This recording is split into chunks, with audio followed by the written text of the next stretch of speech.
Bonjour et bienvenue pour cette deuxième semaine du challenge 2021, nouveau challenge Je reste zen. Je me présente Milena Piccoli, coach ontologique, master trainer en programmation neurolinguistique et en hypnose et également en formation maintenant. Je me spécialise en EFT, Emotion Freedom Techniques, donc des techniques pour la libération des émotions. Mon objectif avec tout cela, vous aider, vous appuyer pour découvrir les liens qu'il existe entre votre corps, vos émotions et vos pensées et grâce à tous ces outils qu'on voit pendant les différentes vidéos, récupérer votre pouvoir personnel pour prendre des décisions qui vous conviennent, pour avoir la vie que vous voulez avoir. Voilà. Et puis à côté de ça également, collaborer, participer à un monde plus joyeux, plus chaleureux, plus zen. Donc abonnez-vous, c'est ici en dessous pour recevoir tous les vendredis des petits tips comme ça pour rester zen et pour être plus heureux. Sujet du jour qui vous aura intrigué, et je savais que ce sujet allait vous plaire, c'est zen en couple. Vous êtes d'accord avec moi que même sans la pandémie, après certaines années de couple, c'est plus exactement comme avant. Il y a le train-train, ça devient un petit peu plan-plan. Bref, c'est plus comme à ses débuts, hein, c'est pas moi, c'est pas nouveau, tout le monde le sait. Vous savez quoi? C'est normal, c'est absolument normal. Tout le monde, absolument tous les couples, en tout cas tous les couples qui n'appliquent pas les petits tips que je vais vous donner après, passe par là. Ça s'appelle l'adaptation hédonique. Eh bien oui, on s'adapte aux bonnes choses. On s'adapte d'ailleurs encore plus facilement aux bonnes choses qu'aux mauvaises. Ça veut dire qu'au bout d'un moment, des choses qui nous paraissaient absolument extraordinaires, on va les considérer comme notre dû. C'est normal qu'il soit adorable avec moi. Non, c'est normal, non. Peut-être pas. Hein. Donc, pour sortir de cette adaptation hédonique, je vous propose 3 techniques qui sont spécialisées pour le couple, pour récupérer un petit peu de cette joie de vivre qu'on a en couple, en tout cas la joie de vivre qu'on avait au départ. Alors la toute première, c'est l'appréciation et les éloges. L'appréciation, faites cet effort. Les critiques de votre partenaire vous viennent en général avec beaucoup plus de facilité. Oh, il est comme ça, oh, elle est comme ça, blablabla, blablabla.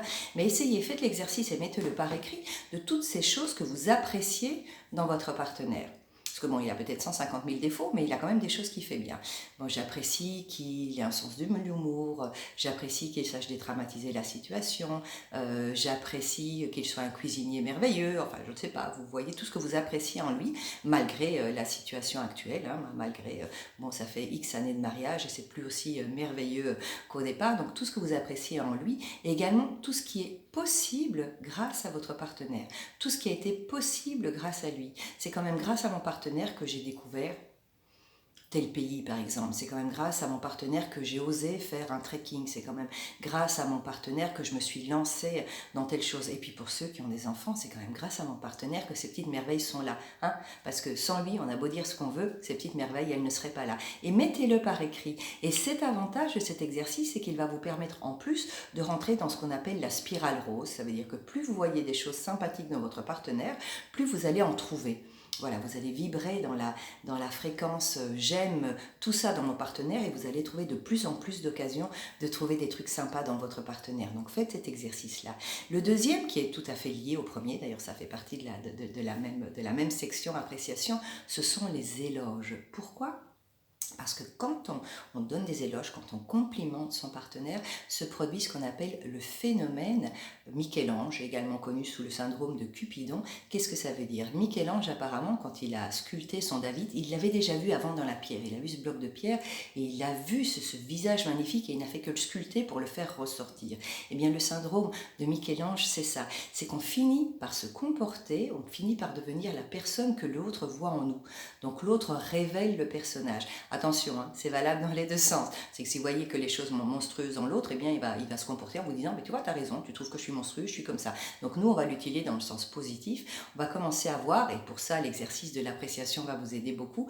Vous allez commencer à lui refléter, à lui montrer tout ce que vous avez apprécié en vous, et lui, votre partenaire, pour vous donner raison, quelque part, va se comporter comme ça. Donc, si vous regardez votre partenaire en pensant c'est quand même une personne magnifique, ce gars, ou cette fille, elle est quand même sympa, quand même, elle amène quand même beaucoup de joie de vivre dans la famille, c'est comme ça que la personne va se comporter. Donc, allez-y, faites l'appréciation, et puis allez-y pour les éloges, regardez-les avec ce regard de waouh, c'est quand même pas mal comme il est, j'avais quand même oublié ces choses merveilleuses qu'il m'a apportées, et vous allez voir que ça va vraiment s'améliorer.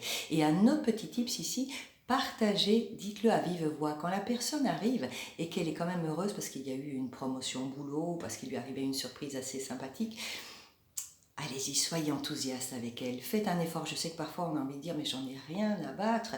Eh bien non, faites un effort. Partagez ses réussites. Souriez-lui, dites-lui que c'est quand même pas mal.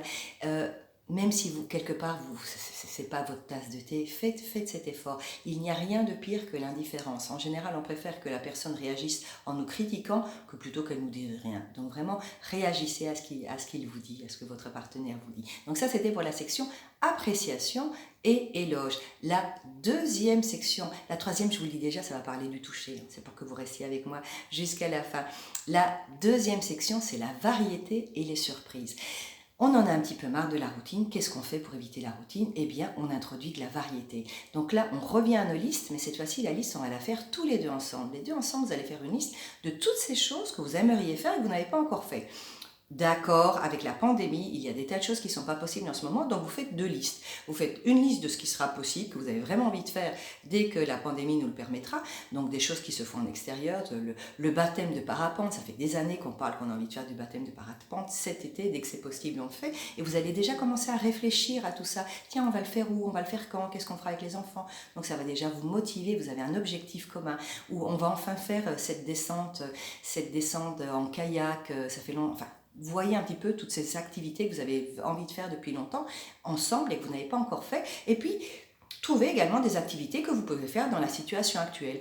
Bon, ben, par exemple, on voit toujours dans les films romantiques qui prennent un bain à deux avec de la mousse et ils prennent un cocktail. Allez hop, on transforme notre salle de bain. Dès que les enfants sont au lit, un jour, on se met de la mousse, on se met des jolies bougies, on se prend un bain à deux. Donc faites un petit peu de la variété, des choses que vous n'avez pas l'habitude de faire et que vous avez envie de faire. Vous faites cette liste à deux, ça va déjà vous motiver simplement d'y réfléchir. Et l'autre chose, c'est l'élément surprise. Parce que chaque fois qu'il y a quelque chose de nouveau qui arrive, notre attention se réveille et on a tendance à l'apprécier beaucoup plus. Donc l'élément surprise, eh bien, faites rentrer la surprise dans votre quotidien, des choses à laquelle l'autre ne s'attend pas. Hop, on organise une soirée de gala. Il vous reste certainement, comme à nous tous, de reste de nourriture très chic qu'on avait pour les fêtes, organisez une soirée de gala rien que pour vous. Mais attention, soirée de gala, c'est soirée de gala, ça veut dire que madame va mettre sa robe longue qu'elle ne met jamais, parce qu'elle l'a achetée pour un mariage et elle n'a jamais l'occasion de la mettre, et monsieur va sortir son nœud papillon, on va mettre des bougies, on va sortir une bonne bouteille et on va vraiment faire une soirée de gala à nous deux. Donc planifiez cette soirée de gala pour lui faire cette belle surprise. Donc vous lui dites quand même, n'oublie pas, aujourd'hui à 20h, je te veux en bas dans le salon avec ton nœud papillon. Donc ça, c'est vraiment les éléments surprises. Comment vous pourrez le surprendre? Et le troisième élément, et c'est pour ça que je l'ai gardé par la fin, c'est le toucher. Attention, quand je dis toucher, ça n'a absolument rien à voir avec les relations sexuelles. C'est vraiment le toucher basique. C'est une pression sur la main, c'est une tape sur l'épaule, c'est une étreinte, c'est je te mets mon bras sur l'épaule, c'est je te caresse le dos. Tous ces petits gestes qui passent inaperçus. Pourquoi? Parce que le toucher, c'est ce qui nous rapproche le plus de l'autre. Vous savez, quand on est enfant, c'est avec ça qu'on communique. Le toucher, il a ce pouvoir de baisser le stress et de limiter la douleur. C'est les fameuses choses qu'on fait avec nos enfants. Le bisou qui guérit tout et le câlin anti-chagrin. Quand on est un petit peu triste, hop, allez, vas-y mon chouchou, ça ira mieux demain. Quand on s'est fait un gros bobo, oh mon poulet, je vais te faire un beau bisou qui guérit tout. Donc ces petits gestes font des merveilles. Alors dans notre couple, comment on peut le faire, surtout si on n'a plus l'habitude de le faire, eh bien en se planifiant au départ un petit challenge. Cette semaine-ci, je vais m'efforcer que chaque fois que je rentre dans la cuisine avec lui, qu'on y est tous les deux, je vais au moins lui caresser le dos. Ou la semaine d'après, ce sera quand on est tous les deux dans le salon pour regarder la télé ou pour lire, je vais m'asseoir beaucoup plus près de lui. La semaine d'après, ce sera toute cette semaine, tous les matins, je lui dis bonjour correctement. C'est pas « Oi, t'as bien dormi ?» c'est vraiment un petit bisou, « Comment ça va ?» La semaine d'après, c'est au moment d'aller se coucher. Donc vraiment, réintroduisez ces petits gestes qui passent inaperçus, mais qui font des merveilles. Voilà, je vous laisse, c'était la deuxième semaine.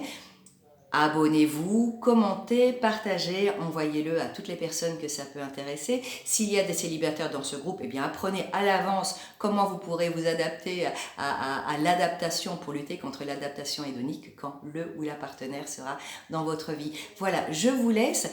Vous pouvez toujours me contacter si vous avez envie d'avoir une session en particulier ou pour savoir tous les séminaires et les ateliers que j'organise. Maintenant, surtout que la plupart d'entre eux sont par Zoom, donc online, donc faisables où que vous soyez dans le monde. Je vous laisse, excellent week-end et on se voit la semaine prochaine.